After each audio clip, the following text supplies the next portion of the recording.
الحمد لک یا رب العالمین والصلاة والسلام علی خاتم الانبیاء والمرسلین اما بعد فاعوذ باللہ من الشیطان الرجیم بسم اللہ الرحمن الرحیم قال اللہ تبارک و تعالی فی القرآن المجید والبرہان الرشید ان للمتقین مفازا حدائق واعنابا آمنت باللہ صدق اللہ العظیم وبلغنا رسولہ النبی الکریم الامین ان اللہ وملائکتہ یصلون علی النبی یا ایہا الذین آمنوا صلوا علیہ وسلموا تسلیما الصلاۃ والسلام علیک یا سیدی یا رسول اللہ وعلی آلک واصحابک یا سیدی یا حبیب اللہ۔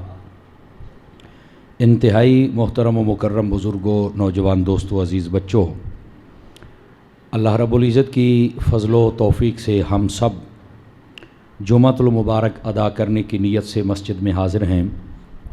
میری دعا ہے خالق کائنات ہم سب کا حاضر ہونا اپنی بارگاہ اقدس میں قبول و منظور فرمائے۔ حضور نبی رحمت شفیع امت صلی اللہ علیہ وآلہ وسلم آپ نے ارشاد فرمایا، جو بندہ میری محبت کی وجہ سے 3 مرتبہ صبح اور 3 مرتبہ شام کے وقت میری ذات پر درود پاک پڑھے، اللہ تعالیٰ پر حق ہے کہ اس بندے کے اس دن اور اس رات کے سارے گناہوں کو معاف فرما دے۔ اس واسطے صبح شام 3 مرتبہ درود پاک ضرور پڑھا کریں، اور ویسے کثرت درود پاک کی فرمایا کریں۔ اللہ کریم مجھے اور آپ سب کو عمل کی توفیق عطا فرمائے۔ ہمارا تفسیر القرآن کا سلسلہ جاری ہے۔ سورۃ النبا 30واں پارہ آج اللہ کے فضل سے مکمل ہو جائے گا، اور اس کا آخری رکوع آج آپ کی خدمت میں ہے، اس کی تشریح عرض کرنے کی کوشش کروں گا۔ اللہ رب العزت نے ارشاد فرمایا، ان للمتقین مفازا، فرمایا بے شک جو پرہیزگار ہیں اور اللہ سے ڈرتے ہیں ان کے لیے ہم نے کامیابی والی جگہ مقرر کر رکھی ہے۔ حدائق و اعنابا، فرمایا کہ وہ جگہ ایسی ہے جس میں گھنے باغات بھی ہیں اور اس میں قسم قسم کے انگور بھی ہیں۔ وکواعب اترابا، اور فرمایا کہ اٹھتا ہوا جوبن ہے ان باغوں کے اندر۔ وکأسن دہاقا، اور فرمایا کہ انہیں پانی پلایا جائے گا، جام پلایا جائے گا، اور وہ بھی چھلکتا ہوا جام جس کو دیکھ کر بھی جی للچائے گا، اچھا بھی ہوگا، خوبصورت بھی ہوگا۔ لا یسمعون فیہا لغوا ولا کذابا، فرمایا اس کے اندر نہ ہی وہ کوئی فضول بات سنیں گے اور نہ ہی جھوٹ والی کوئی بات سنیں گے۔ جزاء من ربک عطاء حسابا، فرمایا کہ یہ تمہارے رب کی طرف سے تمہیں جزا عطا کی گئی، اور یہ اس نے جزا محض تمہارے اعمال کی وجہ سے نہیں بلکہ عطاء حسابا، اپنے فضل کے اعتبار سے تمہیں بہت زیادہ عطا فرمائی ہے۔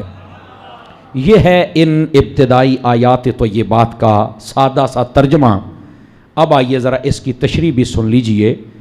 اسے جو سابقہ جمعہ گزرا ہے اس میں آپ نے سنا ہوگا کہ خلاق عالم نے وہ لوگ جو اللہ کی آیتوں کو، اللہ کے احکام کو، اللہ کے نبیوں کو جھٹلاتے تھے، ان کے اوپر جو عذاب آیا اور جیسے آئے گا اللہ نے اس کا ذکر فرمایا۔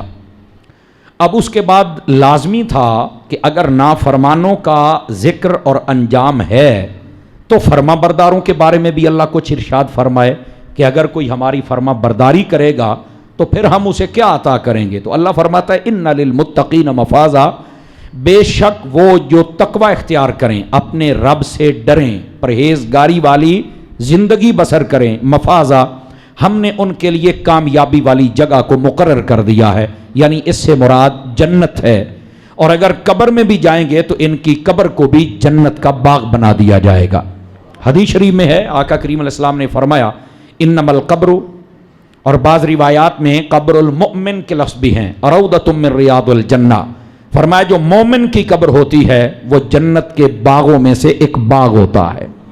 اللہ تعالیٰ اس کی قبر کو بھی جنت کا باغ بنا دیتا ہے۔ اور اگر کوئی کافر ہو یا نافرمان ہو اور سرکش ہو تو فرمایا کہ او حفرت من حفرت النار، اس کی قبر کو جہنم کے گڑھوں میں سے ایک گڑھا بنا دیا جاتا ہے۔ اللہ ہم سب کو معافی عطا فرما دے اور اپنے محض رحمت اور فضل کے ساتھ ہمارے قبر و حشر کے منازل کو جنت والے معاملے میں تبدیل فرما دے۔ آمین کہنے پہ کوئی پابندی نہیں ہے۔ اس کے بعد فرمایا کہ یہ جو پرہیزگار لوگ ہیں ان کے لیے ہم نے جنت کا ٹھکانہ بنا دیا ہے۔ پرہیزگار کس کو کہتے ہیں؟ یہ یاد رکھ لیجئے، جو اللہ تعالیٰ کی فرما برداری والے کام کرے اور نافرمانی والے کاموں سے بچے، اس کو پرہیزگار کہتے ہیں۔ سادہ سی اس کی تعریف یہ ہے۔ اور اس کے بعد فرمایا حدائق و اعنابا، ان کے اندر باغ بھی ہوں گے اور انگور بھی قسمہ قسم کے ہوں گے۔ جنت کے اندر بہت قسم کے، بلکہ پوری دنیا میں وہ چیزیں شاید کبھی کسی کو میسر نہ ہوئی ہوں جو اللہ رب العزت جنت میں عطا فرمائے گا اپنے بندوں کو۔ لیکن انگوروں کا ذکر خاص الخاص اس لیے ہے کہ ان کے اندر لذت اور مٹھاس زیادہ ہوتی ہے، اور یہ دیکھنے میں بھی پھل جب لگا ہوا ہوتا ہے، کسی نے لگے ہوئے انگور کبھی دیکھے ہوں تو آدمی کو بہت خوبصورت لگتے ہیں، تو اس خوبصورتی کی وجہ سے اس کا یہاں پر ذکر کیا گیا۔ فرمایا کہ وہاں پر باغات بھی ہوں گے اور انگور بھی ہر قسم کے تمہیں میسر آئیں گے۔ وَكَوَاعِبَ أَتْرَابًا، اور فرمایا اٹھتا ہوا جوبن ہوگا، مطلب ایک پھل ہوتا ہے کچا اور ایک ہوتا ہے بہت ہی پکا۔ اب نہ یہ پھل کچا ہوگا نہ بہت پکا ہوگا، سمجھ آئی؟ کچا ہو تو تب بھی کھانے کے لیے بندے کا دل نہیں کرتا، بہت پکا ہو تو تب بھی بندہ کہتا ہے یار بڑا پولا ہو گیا تے خراب ہو گیا ہے، اے ہن کیویں کھاواں گا؟ تو فرمایا جوبن والا، جس کو ہم کہتے ہیں نا تیار، تو فرمایا ہم وہ پھل تمہیں عطا فرمائیں گے جنت کے اندر۔ اور پھر کیا فرمایا؟ وَكَأْسًا دِهَاقًا، اور فرمایا تمہیں جو برتن ملیں گے نا ان میں جام چھلکتا ہوا ہوگا۔ اور یہ پچھلی صورتوں کے اندر آپ نے سنا ہے، جنت کے اندر اللہ رب العزت پاک اور طیب اور طاہر شراب عطا فرمائے گا۔ دنیا کی شراب یہ حرام ہے اور منع ہے، اور یہ روایت میں نے آپ کو سنائی تھی کہ جو دنیا کی اس ناپاک شراب کو چھوڑے گا، اللہ تعالیٰ جنت کی پاک اور حلال اور طیب اور خوشبودار شراب عطا فرمائے گا۔ سمجھ آ رہی ہے؟ لیکن یہاں پر یہ کام منع ہے اور حرام ہے، نہیں کیا جا سکتا۔ اچھا آگے جو کلام ہے نا وہ بڑے کمال کا ہے۔ فرمایا لا يسمعون فیہا لغوا ولا کذابا، فرمایا کہ نہ وہ اس میں کوئی جھوٹی بات سنیں گے اور نہ ہی اس کے اندر وہ کوئی فضول بات سنیں گے۔ دنیا کے اندر جب شرابی شراب پیتا ہے تو آپ دیکھیں کہ وہ فضول بکنا شروع ہو جاتا ہے، بندے کہتے ہیں یار لگتا ہے پیتی ہوئی ہے، ایسا ہی ہوتا ہے نا، آپ کو اس کی حرکتوں سے پتہ چل جاتا ہے۔ اگر وہ ڈرائیورنگ کر رہا ہو تو تبھی آپ کو اس کی حرکتوں سے پتہ چل جاتا ہے، وہ نہ لگتا پیتی ہوئے تھے مرو ہے، بولو تو صحیح چاہا، ایسا ہی ہوتا ہے نا، آپ کو پتہ چل جاتا ہے نا جی۔ اچھا اس کی گفتگو سے پتہ، اس کی عادتوں سے پتہ چل جاتا ہے۔ تو یہ یہاں پر اس کی نفی کی جا رہی ہے۔ فرمایا کہ وہ جو شرابی ہوتا ہے جو دنیا میں شراب پیتا ہے وہ جھوٹ بہت بولتا ہے اور اس کے اندر عجیب و غریب قسم کی باتیں کرتا ہے، فضول بک بک کرتا ہے، فضول۔ فرمایا جو جنت کے اندر اللہ تمہیں عطا فرمائے گا شراب پاک حلال طیب طاہر، وہ ایسی ہوگی کہ نہ تو تم فضول بولو گے جیسے دنیا والی پی کے لوگ بک بک، اس میں ایسا مسئلہ نہیں ہوگا، اور نہ ہی تمہاری زبان پر کبھی کوئی جھوٹ جاری ہوگا۔ اس کا مطلب کیا ہے کہ اب بس اوقات لوگ یہ بھی کہتے ہیں کہ جو جنت میں جائز ہے تو وہ یہاں جائز کیوں نہیں ہے؟ تو میں نے کہا جنت کے اندر تو جو بھی جائے گا وہ 30 یا 33 سال کا جوان ہو کے جائے گا، تو مڑ بڑھڑا کیوں نہ ہے؟ توجہ ہے کہ کوئی نہیں آپ حضرات کی؟ وہ آخرت کے معاملے آخرت کے ساتھ ہے، یہ تو تمہیں صرف سمجھایا جا رہا ہے کہ اللہ کی فرما برداری کرو، تو کہنا میں اونجی ہو جاواں۔ سمجھ آ رہی ہے کوئی نہیں آ رہی آپ حضرات کو؟ تو اس واسطے ان مسائل کو سمجھنا چاہیے۔ یہ بات نہیں ہے کہ اگر جنت میں ہے تو یہاں کیوں نہیں، جنت کے اندر تو آدمی 30 یا 33 سال کا ہو کے جائے گا، کڑیل جوان۔ سمجھ آ رہی ہے؟ تو پھر ہم بڑے کیوں ہو جاتے ہیں؟ تو کہا یہ دنیا کا نظام ہے، تو میں نے کہا یہ دنیا منع کی جا رہی ہے اور آخرت کی طرف توجہ دلائی جا رہی ہے، یہی بات ہے جو یہاں سمجھائی جا رہی ہے۔ تو فرمایا کہ دنیا کے اندر جو کوئی ایسا کام کرتا ہے تو اس کا دماغ معوف ہو جاتا ہے، ختم ہو جاتا ہے، لغ باتیں بولتا ہے، فضول باتیں بولتا ہے۔ لیکن جو جنت میں ہے وہاں نہ فضول نہ لغو، جب بھی پیے گا اللہ کا شکر ہی ادا کرے گا۔ یہ جنت کے اندر یہ فرق ہوگا. اور اس کے بعد کیا فرمایا؟ اللہ فرماتا ہے جزاء من ربک عطاء حسابا، یہ تمہارے رب نے محض اپنے فضل سے تمہیں بہت زیادہ عطا فرمایا ہے. اس کا ایک یہ مطلب ہے کہ تمہارا عمل تو تھا تھوڑا، اللہ نے اس کا درجہ بڑھا دیا، یا تو دگنا کر دیا یا 10 گنا کر دیا یا 700 گنا کر دیا یا بلا حساب عطا فرما دیا. سمجھ آ رہی ہے؟ اللہ رب العزت کی بارگاہ میں دعا یہ کیا کریں کہ جو ہماری نیکی ہے وہ قبول فرما لے. بزرگ کہتے ہیں کہ نیکی کو چھوٹا سمجھ کے چھوڑنا نہیں چاہیے اور گناہ کو چھوٹا سمجھ کے کرنا نہیں چاہیے. سمجھ آ رہی؟ گناہ جب بندہ چھوٹا کرتا ہے تو بڑوں پر دلیر ہو جاتا ہے، اور جب نیکی چھوٹی سمجھ کے چھوڑ دیتا ہے تو وہ بڑی نیکیاں چھوڑنے پر دلیر ہو جاتا ہے. تو اس واسطے فرمایا گناہ چھوٹا نظر آئے تو اسے کرنا نہیں، بھامیں چھوٹا ہے نہیں کرنا. سمجھ آئے؟ نیکی چھوٹی ہے تو چھڑنی نہیں، بھامیں چھوٹی ہے کرنی ہے. اب سمجھ آئیے، اس کے ساتھ بندے کی تربیت اور مشق ہوتی ہے، بندہ اس راستے پر چل پڑتا ہے. بلکہ یہاں تک ایک محدث حدیث کی کتاب لکھ رہے تھے تو وہ قلم کے ساتھ، آج تو پینسل آ گئی اور بڑا جدید دور ہے، تو اس وقت دوات ہوتی تھی، اور دوات کے ساتھ وہ جب ڈبو کے لکھنے لگے نا تو ان کی قلم کے آگے ایک مکھی آ کے بیٹھ گئی. تو محدث نے اپنا ہاتھ اس لیے روک لیا کہ لگتا ہے کہ یہ مکھی پیاسی ہے تو یہ پی لے، اگر یہ آئی گئی ہے تو. اور جی میں کہتے ہیں نا پنجابی دے وچ بھی اے اپنی سیک لا ہی لوے، اس کی پیاس اتر ہی جائے تو تھوڑی دیر میں رک جاتا ہوں. وہ مکھی بیٹھی رہی، اس کو جتنی طلب جو مکھی نے کنک بڑا مجھ جتنا تو پینا کوئی نہیں، اس نے مکھی ہوئی مڑ، اس نے جو اپنے گھونٹ بھرنے تھے 2 اس نے بھرے تو وہ اڑ گئی، اس نے لکھنا شروع کر دیا.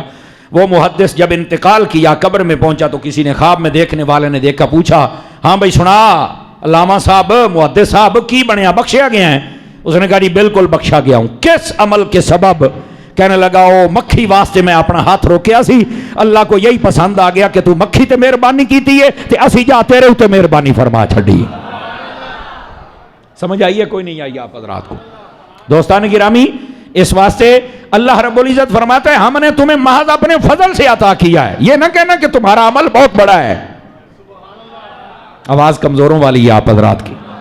تو اللہ کی بارگاہ میں نیکی چھوٹی سی بھی ہو تو کر دیا کریں. کیوں کہ وہاں پر اکثر ایسا ہوتا ہے کہ اللہ رب العزت ہمارے عمل کے برابر نہیں دیتا، اپنے فضل کے برابر عطا فرماتا ہے. تو جب فضل کے برابر ملنا ہے تو پھر چھوٹی سی نیکی سمجھ کے اسے چھوڑا نہ کریں. بلکہ آقا کریم علیہ السلام نے تو یہاں تک فرمایا کہ جو راستے پر چلے، راستہ ہوتا ہے نا جیسے ہم آتے جاتے ہیں، اس کے اوپر کوئی اٹکل والی چیز ہے، روڑا ہے، وٹا ہے، کنڈا ہے، کوئی شے ہے، آپ نے اس کو ہٹا دیا. امام ترمذی نے پورا چیپٹر قائم کیا ہے، فرمایا باب اماطۃ الاذی عن الطریق، جو راستہ صاف کرتا ہے اللہ تعالیٰ اس بندے کے لیے جنت کا راستہ صاف فرما دیتا ہے. راستہ بھی صاف کرنا چاہیے. ہمارے ہاں جو نیا گھر بناتا ہے سامنے جمپ بنا لیتا ہے گلی کے اندر، نہ بنایا کریں ایسے. او جی بال بہت تیز چلاؤندے نے، ایسے ہی ہوتا ہے نا جی. تو اپنے بالوں کی تربیت تم کرتے کیوں نہیں؟ جمپ ہی رہ گیا ہے. آواز کمزور نہیں ہوگی، سارے بنائی اتنے بیٹھے. تو یہ ہمیں سوچنا چاہیے. ہمارے معاشرے میں یہ چھوٹی چھوٹی باتیں ہوتی ہیں جن کی وجہ سے بہت خرابیاں ہوتی ہیں، ٹھیک ہے. اور اسی طرح ہمیں اپنی گلیوں کا بھی صفائی کا اور گھروں کا اور اپنے آپ کی صفائی کا دھیان بھی رکھنا چاہیے تاکہ کسی کو مشکل نہ ہو. بہرحال نبی پاک علیہ السلام نے فرمایا راستے صاف رکھو، کھلے رکھو. آج کل دیہاتوں کے اندر نا یہ راستے تنگ ہو رہے ہیں، جیسے دل کا راستہ تنگ ہے، دماغ کا راستہ تنگ ہے، آنکھ کا راستہ تنگ ہے، زبان کا راستہ تنگ ہے، ویسے ہی سڑک والا راستہ بھی تنگ ہو رہا ہے. پہلے سڑکیں کھلی ہوتی تھی، کسی دی زمین اگے تو کہندے سی یار وچوں دی ٹپ جائے، بنا لا سڑک، کیڑی گل ہے یار، ہن آدھے نے تو لگ کے وکھا مینوں. ایسا ہی ہوتا ہے، ٹک ٹک کے سٹی آؤندے نے ہر شے وچ، ایتھوں تک میری پیڑی ہے تے ایتھوں تک میری پیڑی ہے. بزرگوں نے لکھا ہے اے جڑا تو کہنا نا یہ میری زمین ہے تو یہ میری زمین ہے، تیری زمین وہی ہے جو قبرستان میں چودے 1.5 گج میسر آئے گی، او بھی جے مقدراں دے وچ ہوئی تے، اگر نہ ہوئی تو پھر نہ جانے کہا جائے گا. اس واسطے یہ جو اپنی زمینوں پر اترانا ہے یہ اچھی بات نہیں. حدیث شریف میں ہے زمین پر عاجزی سے چلنا چاہیے، اللہ کو یہ پسند ہے، زمین بھی خوش ہوتی ہے. اور جب کوئی آکڑ کے چلتا ہے تو یہ زمین بھی غصہ کرتی ہے اور کہتی ہے تو ایک بار آ صحیح، تیرے میچے مڑ میں لواں گی. توجہ ہے کہ کوئی نہیں آپ حضرات کی؟ اور زندگی میں کبھی کسی کی زمین نہ دبانا, زندگی میں کبھی کسی کا, اور جی میں کہتا نا بھی ایک گٹھ ایک انچ بھی اگے نہ ٹپیں. پھر بعد میں کہتے ہو یار جدو نہیں رکھی تو پتہ ہی نہیں لگیا اسی مینیاں تے سہ آئی مڑ پتہ ہی نہیں لگا, چلو ہن مڑ ران دے. نہیں, یا اس کے پیسے دے یا معاف کروا, ورنہ قیامت والے دن 7 زمینوں کا توق بنا کے گلے میں ڈالا جائے گا اور کہے گا چک تے ہن ٹر, اور پھر یہ نہیں اٹھایا جا سکے گا. تو اس واسطے ہم سب کو چاہیے اللہ ہمیں سمجھنے کی توفیق عطا فرما دے. اللہ فرماتا ہے جزاء من ربک عطاء حسابا, میں جو تمہیں عطا کر رہا ہوں یہ جزا تمہارے اعمال کی ہے, لیکن عطاء حسابا, میں اپنے محض فضل سے تمہیں بہت زیادہ عطا فرما رہا ہوں. اللہ کا فضل شامل حال ہے. اور اس کے بعد فرمایا رب السماوات والارض وما بینہما الرحمن, فرمایا زمین و آسمان کے درمیان جو کچھ ہے اس کا مالک رب رحمان ہے. کون ہے؟ رب رحمان ہے. زمین و آسمان کے درمیان جو کچھ ہے اس کا مالک. اور اس کے بعد فرمایا لا یملکون منہ خطابا, قیامت والے دن کوئی بندہ کسی کا مالک نہیں ہوگا کہ اس کے بارے میں وہ بات کر سکے. اے تھوڑی اوکھی گل ہے, ایتھوں لوگ پٹڑی تو اتر دے دے, ذرا غور دے نال سن لے آجے. او سمر صاحب تم نے تو خود کہا ہے, دیکھو قرآن میں آ گیا زمین و آسمان کا رب مالک ہے, ایسے ہی ہے جی, بولو نا, وہ بولو تو صحیح نا. یہاں پر سب سے پہلا اعتراض ہوتا ہے, تم کہتے ہو کہ اللہ تعالیٰ نے نبی کو اختیار دیا ہے تو ولی کو دیا ہے تو فلاں کو دیا ہے, اللہ فرماتا ہے میں مالک. میں نے کہا جی ٹھیک ہے ہم آپ کی بات مان لیتے ہیں, مجھے یہ بتائیے کہ یہ جو آپ نے ٹوپی پہنی ہوئی ہے اس کا کون مالک ہے؟ جو کپڑے پہنے ہوئے کون مالک ہے؟ جس گھر میں تم رہتے ہو اس کا کون مالک ہے؟ جو گاڑی ہے تمہاری کون مالک ہے؟ کہتا میں. تو میں کہا پتر شرک تو ہو گیا. اللہ فرماندا زمین و آسمان دے جو کو جو دا مالک میں ہاں تے تو کہنا میں ہاں, شرک تو ہو گیا نا.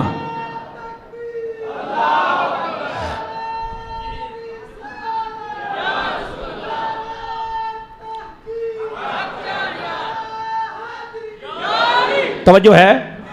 5-4 بندے اجے بھی چوپ بیٹھے نا یار, اس بات کو سمجھیے. کہ جو کوئی قرآن سامنے رکھا, مولوی قرآن پڑھتا بیٹھا ہے, یہ سچا ہوں. او بھائی قرآن پڑھتا بیٹھا, مطلب اپنا ہے, مطلب اپنا نہ کٹ. اب اللہ فرماتا ہے جو کوئی زمین و آسمان میں ہے اس کا مالک اللہ ہے.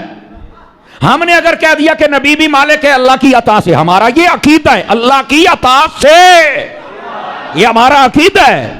اگر ہم نے کہہ دیا نبی بھی ہے, ولی بھی ہے, غوث بھی ہے, کتب بھی ہے, ابدال بھی, اللہ کی عطا سے ہے, جبکہ اس پر دلائل ہیں, شرک ہو گیا ہے. تو میں کہا گھر کس کا ہے؟ میں. تو میں کہا تو بھی گیا, تیرا پیو بھی گیا, ایتے دے ہر شے مشرک ہوئی پئی ہے. کہہ رہے نہیں مالک دا اللہ ہی ہے, پر انہیں نا مینوں ورتن واسطے چیز دیتی ہے, ورتن واسطے, استعمال کے لیے. میں نے کہا یہی فرق ہے تجھ میں اور نبی میں. ہمیں جو اللہ دیتا ہے وہ برتنے کے لیے دیتا ہے, جو مصطفیٰ کو دیتا ہے وہ تقسیم کرنے کے لیے عطا فرما دیتا ہے. یہی فرق ہے.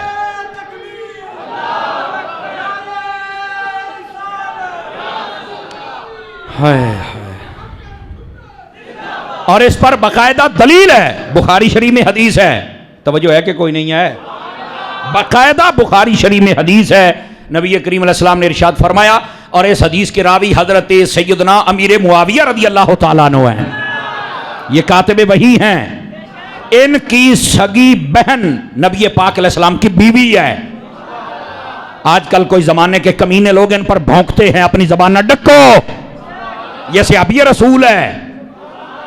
5-4 بندے ڈھلے پہ گئے, بولیا تے کرو نا یار, ہے سمجھ آ رہی ہے؟ کوئی صحابی, کوئی اہل بیت کا فرد اس کے خلاف کوئی زبان کھولنے کی کوشش نہ کرے. یہ ہمارے ذمہ ہے, ہم آپ کو سمجھاتے رہیں گے آخری سانسوں تک.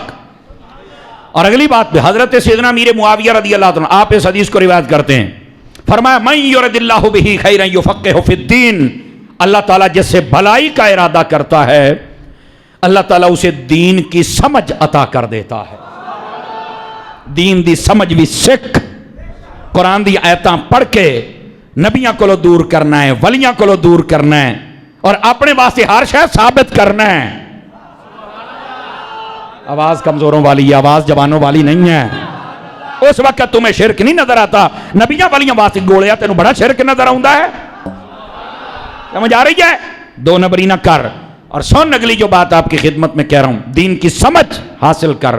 اور آگے فرمایا وَإِنَّمَا أَنَا قَاسِمٌ وَاللَّهُ يُعْطِي، فرمایا میرے آقا فرماتے ہیں، بخاری شریف میں حدیث ہے، اللہ مجھے عطا کرتا ہے اور میں آگے تقسیم فرما دیتا ہوں. تو جب یعطی عطا کرتا ہے، آنا قاسم میں تقسیم کرتا ہوں، تو مولوی موڑ بھی تینوں موت پاؤں دی اے منن واسطے کہ نبی پاک کو شے کوئی نہیں تے نبی دیندے کوئی نہیں، اور وڈ کے مرنی ہے اللہ جدو دیندا ہے. تے پھر نبی پاک فرماندے نے میں تقسیم کرنا، میں تینوں موت کیڑی گل دی ہے، دیندا رب پہ ہے، ونڈدا مدینے والا ہے، پیڑا تینوں نے. نبی سن لو بھائی.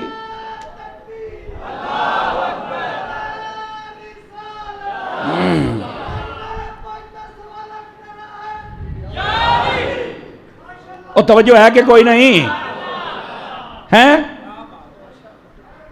او بیٹھے ہو پراٹھے ساڑی اماں بنا کے دین دی پئی ہے تے ویڑیا تو بیٹھا ہے، تینوں کیڑی گال دی پیڑ ہے یار؟ ہیں ہمارے مقدر ہمارے ساتھ، تیرے ساتھ، پر جو حقیقت ہے اس کی طرف آنا.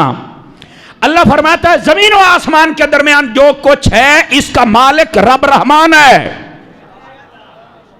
پہلا مغالطہ ختم ہو گیا. حقیقی طور پر مالک اللہ ہے، پر اللہ جسے چاہے ایویں تو مانا کڈی بیٹھا، کو دلیل بھی آئی؟ میں کہ ویسے تو میں دیتی بیٹھا، تیرے شوق میں قرآن چو پورا کر دینا. اللہ نے تیسرے پارے میں فرمایا، اللہ فرماتا ہے تؤتی الملک من تشاء وتنزع الملک ممن تشاء وتعز من تشاء وتذل من تشاء. اللہ فرماتا ہے جسے چاہتا ہوں میں ملک دے دیتا ہوں. آپ نے توجہ ہی نہیں فرمائی میرے جملے پر. جسے چاہتا ہوں میں ملک دے دیتا ہوں، اور جسے چاہتا ہوں میں چھین لیتا ہوں، جسے چاہتا ہوں میں عزت دے دیتا ہوں، جسے چاہتا ہوں میں ذلیل کر دیتا ہوں. اور جب رب ملک دے سکتا ہے تو بتا سب سے زیادہ محمد مصطفیٰ کو دیا ہوگا کہ نہیں دیا ہوگا؟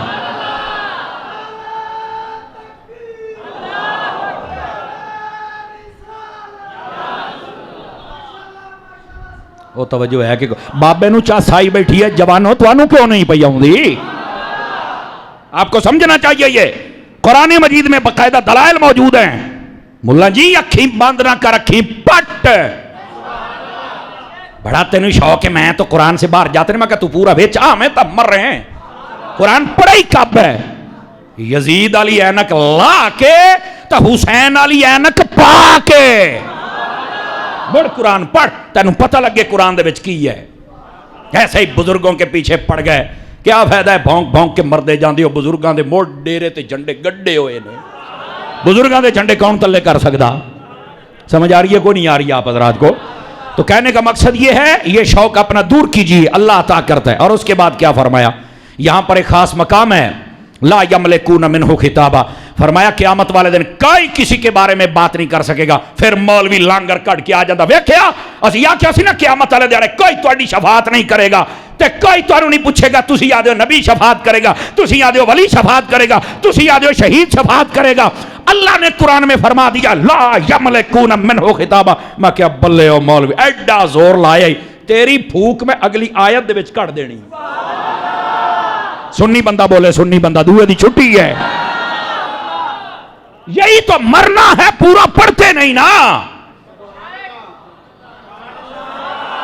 پورے پڑھتے نہیں. اب یہاں پر یہ کوئی بات نہیں کر سکے گا. بالکل ٹھیک ہے، میرے رب نے فرمایا او پر اگے تا پڑھ مر رہے ہیں، یہ تو رولا ہے. مطلب کی آیت پڑھ کے بد عقیدگی پھیلاتے ہو. آگے سن میرے رب نے کیا فرمایا، ادھر دیکھ. فرمایا یوم یقوم الروح والملائکہ. فرمایا قیامت والے دن روح، اس سے مراد تمام روحیں بھی ہیں اور اس سے مراد جبرائیل امین بھی ہیں. والملائکہ، اور سارے فرشتے صفوں میں کھڑے ہوں گے. لا یتکلمون، کوئی بات نہیں کر سکے گا. اگلی گالتے ہوں میں نہیں تو انہوں کہنا بولو. اللہ نے فرمایا قیامت والے دن صفوں میں روحیں اور فرشتے کھڑے ہوں گے، یا جبرائیل اور فرشتے اور سارے بندے کھڑے ہوں گے. کوئی بات نہیں کر سکے گا، کسی کو جرت نہیں ہوگی. الا من اذن لہ الرحمن، پر جس کو رب اجازت دے گا وہ بات بھی کرے گا، وہ شفاعت بھی کرے گا.